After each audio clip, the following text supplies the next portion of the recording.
for me. Hey, so what I'm trying to do is...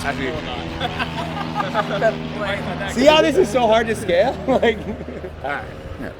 So what I'm trying to do is get into the fitness industry. I invented a product, I patented it. It's push-up bars, and the whole point is to make it harder to do them, not easier. Get you up off the floor, but you have to balance on them, so it incorporates chest, shoulders, triceps, and your abs. You won't be able to do nearly as many, but you will feel the stabilization muscles kicking in.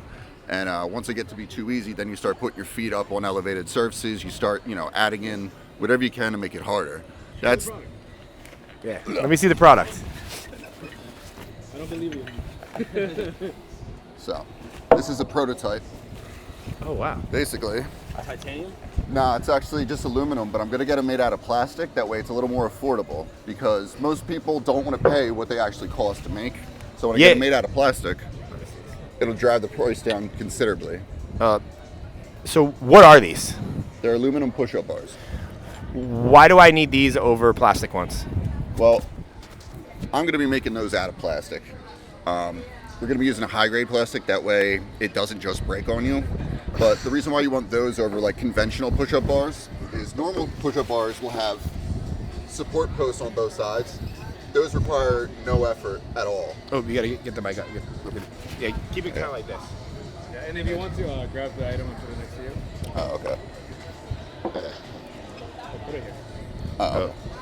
Keep your beer in there if you want to. Ain't nothing wrong with that. So the main difference between these types of push-up bars and normal push-up bars is that you'd have support posts on the sides, and that would make it super easy to do them. This, the balance point is in the middle. So if you lean too much this way, you're going to tip. You lean too much that way, tip. Same thing. So these are patented, so that way nobody can just rip it off, and these make it harder to do.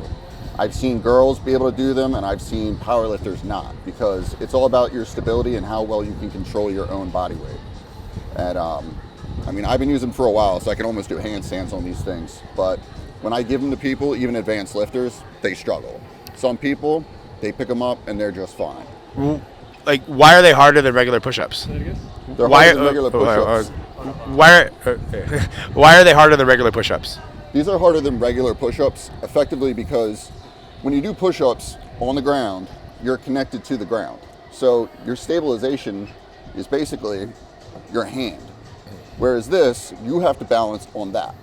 You have very little, and since you're disconnected from it, it's the space, and it's the fact that this is not a whole lot to balance on.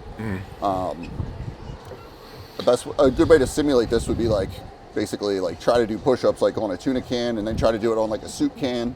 It's going to be harder. Now just imagine the soup can's like that wide. It's your balance point is just much smaller, so it makes it harder. You have to stabilize more. You have to squeeze all your muscles and contract everything. Understood. So how do you get a patent? How do you get a patent? You go to a lawyer. You pay him a lot of money. How much is a lot of money? I spent like $3,500 on a patent, and it gives you protection from people just ripping off your idea. There's all different types of patents though, so I got a design patent on these, but so people can't just steal the idea. What made you? How did you come up with the idea for those? You just you just wanted harder push-ups? That, and I saw somebody doing push-ups on kettlebells, and I was like, that'd be a great idea if it was actually difficult, because kettlebells are huge. So I was like, what if you just made a really, really small kettlebell? Because that was the original idea. I basically took the idea of like a trailer hitch, just shaved down the bottom, and then put a handle on it. And I was like, oh, this would actually make a pretty good product. Also makes a pretty good weapon, but I don't want it sold or used for that because, obvious reasons, but yeah. Understood. So what do these retail for? So in metal, there's versions that range anywhere from 50 to 70 bucks. It's a beautiful plane. Downtown airport. This is good though. I like this. It's good. I'm just gonna ask a question again. Do you remember what I said, Louis? How much do they retail for? Or ask him how much it costs to produce and how much you're selling it for. Yeah. How much do those cost to make, and how much are you selling them for? So right now, I'm in the middle of starting an Indiegogo campaign, and I'm hoping to launch that real soon. These right now would cost about $100 to make, And then to ink any money, I'd have to be selling them for like 150. But I'm going to get them made out of plastic. They'll be just as strong because you're going to use high-grade plastics, things that they use in like car engines and boat engines. So I'll be able to get the price down dramatically, and they'll probably only cost about $50. Nice. But yeah, I'm going to be lighting up social media with that. Real Nice. soon. No, that I just think it's awesome that you invented something. So tell me about that. Like you just looked at kettlebells and you're like, I just want to make, or I just want to make push. You just said I just want to make push-ups harder. But then the question is, why those over a bench press? So when you're doing a bench press, when you have the barbell, you have much more stabilization than if you were to use dumbbells. Mm-hmm. This effectively turns you into the dumbbell. This turns you into that free weight that you have to control and balance. Whenever you get on like a machine, it's guided. It's real easy. If you get on a machine bench press, you can probably do double what you normally could on a regular bench press. And then most people, if they try to use dumbbells, they can't even come close to what their normal bench press is. That's why when you use these, you'll probably be able to do a good amount of push-ups your first time, most likely if you're strong. But once I start adding weight onto your back, because we all know push-ups are nowhere near as hard as doing like your body weight on a bench press. When you do these, if you try to like start adding weight onto your back to make it difficult, it's going to be that much harder. So like, feel free to try them, and please like tell me. I definitely want to try them. So what is like a feat of strength? Like what is like, how many of these should, like, if I was, in your eyes, if I was really good at push-ups, how many do I need to do on those to be really good at push-ups?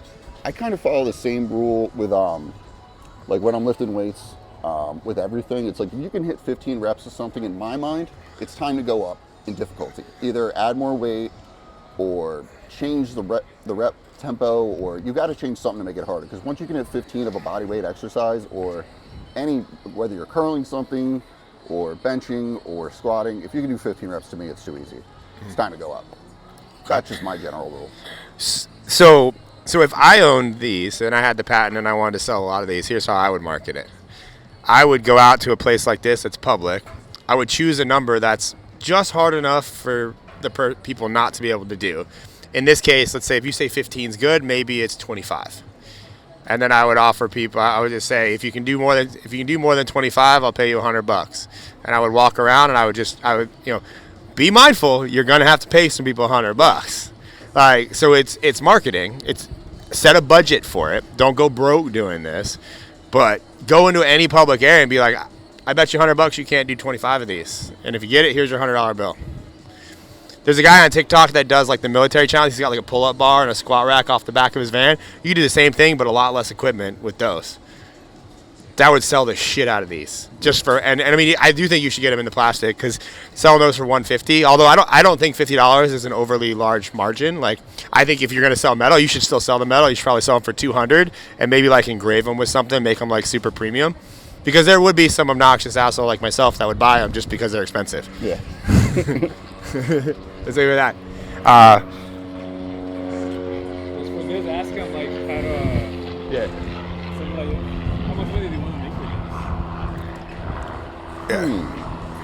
Yeah. Or you want me to ask him that? No, like him to ask you to lead to that response of the marketing plan. Yeah. Okay. Like how do I actually sell these? Like, I made these. How do I actually sell them?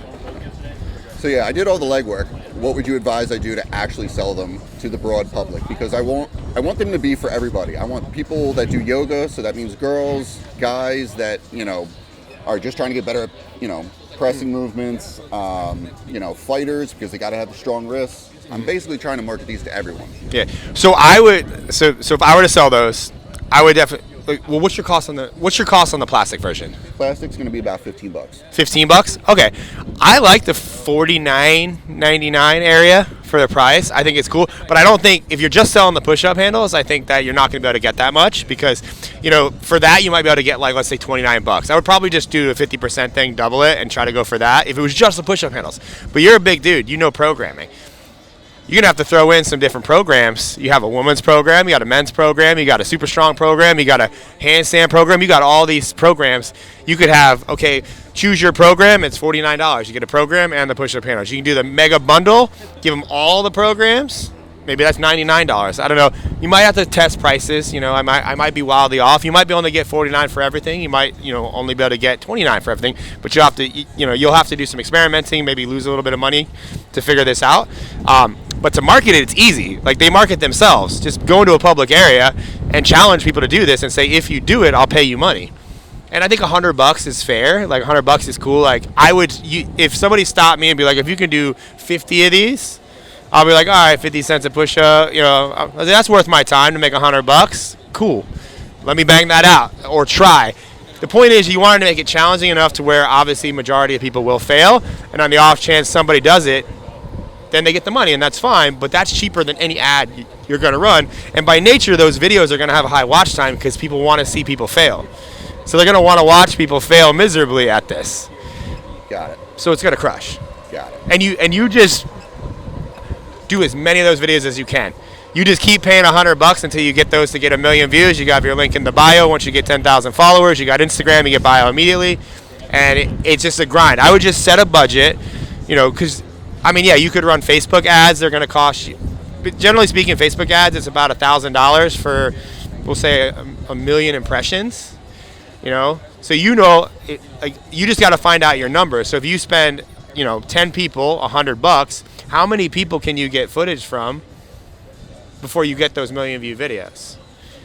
I guarantee you, if you make that number high enough, as far as it's challenging enough, you can spend $1,000 and that's going to be like 10, 15, 20 million views. Because just like that guy that already does the pull-up bust, like he does the pull-ups and push-ups and dead hangs, he gets guys, girls. I would also study his account because by nature, you're going to see a certain demographic generally outperforms the other demographics, specifically hot chicks. You get hot chicks to do these and you film it, you're probably going to get more views. Got it. I actually have 2 ideas for you. One, you're competing against the perfect push-up. So are you aware of that product? Yeah. So you're competing against that like cheaper product. Yeah. But 2, you should have like a. Well, you can give them this one. You can have like either $100 or $1,000 guarantee. Like if you can do 100 reps with these, I'll give you $1,000. Got it. Like yeah. the actual product. You just want to be careful with making the guarantees. As far as make it very clear, these are the criteria. You know, and just know somebody will. Yeah. There's some freaks out there. Yeah. And then you put a challenge, especially money. Yeah. They're gonna do it. But it's also, you got to be a hype man. Yeah. Because if you watch those videos of I forget his name. What is that guy's name? I know who you're talking about. Yeah, he's a good hype man. Like he keeps the video going because nobody just wants to watch somebody do 20 pull-ups or something. But he's hyping them on. He's like, oh, I don't know if you got it. You could talk shit. Like you know, it's like you're playing a character. Right. And it's okay because you're also paying money. You know, so it's okay to play a character. Don't hold back on that because people are gonna watch you just as much as they're gonna want them to either get the money or not get the money. You know, but you just got to figure out your numbers. Hey, if I go stand in a public place, I'm going to get 15 people that say yes. Of those 15, 2 will actually hit the number. So I'm spending $200 for 15 videos. Right.